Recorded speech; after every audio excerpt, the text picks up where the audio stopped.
यो ठुलो दुर्घटना चाहिँ धादिङको धुनीबेसी नगरपालिका वडा नम्बर 6 धारके भन्दा अलिकति माथिल्पट्टि 40 मा इन्डियन ट्रकले एउटा कबाडी बोक्ने ट्रक र स्कुल बसलाई दुईवटा बाइकलाई अर्को ट्रकलाई हानेर एकदम ठुलो क्षति बनाएको छ है। अब यहाँ चाहिँ एकदम ठुलो मात्रामा चाहिँ पुलिसहरू परिचालन गरेर चाहिँ सबै उद्धार कार्यहरू जारी भइरहेको छ। इन्डियन ट्रकको चाहिँ नि ब्रेक फेल भएर चाहिँ सबै गाडीहरूलाई चाहिँ नि हानेको भन्ने सुन्नमा आएको छ। एउटा स्कुल बस तलतिरबाट मलेखु नानघाटबाट चाहिँ नि आएको स्कुल बस, माथिबाट झरिरहेको ट्रक अनि अर्को यो रातो बसलाई पनि है, यो रातो बस पनि क्षति भएको छ। बाइक दुईवटा, बाइकहरूको नम्बर चाहिँ नि थाहा भएको छैन, देखेको छैन। मान्छेहरूको चाहिँ एकदम हताहत भएको छ यहाँ है।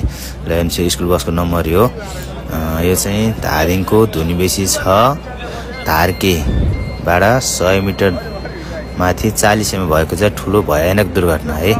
अहिले चाहिँ नि गाडीहरू सबै बाटोमा चाहिँ क्षतविक्षत अवस्थामा भएको कारणले जेसीबी डोजरले चाहिँ पाखा लाउँदै पन्छाउँदै गरेको अवस्थामा यो म चाहिँ क्षति भएकै अवस्थाभन्दा आधी घन्टा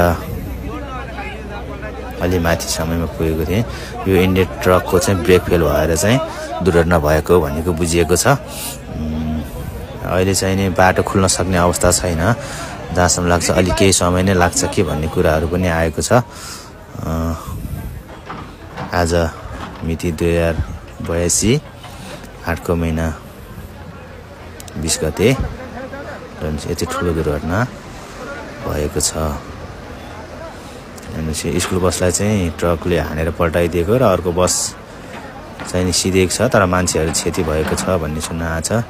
जेसीबीले चाहिँ अहिले बाटो नभएर चाहिँ स्काभेटरले चाहिँ नि बाटो खनिरहेको, बाटो बनाइरहेको अवस्थामा चाहिँ देखेको छ।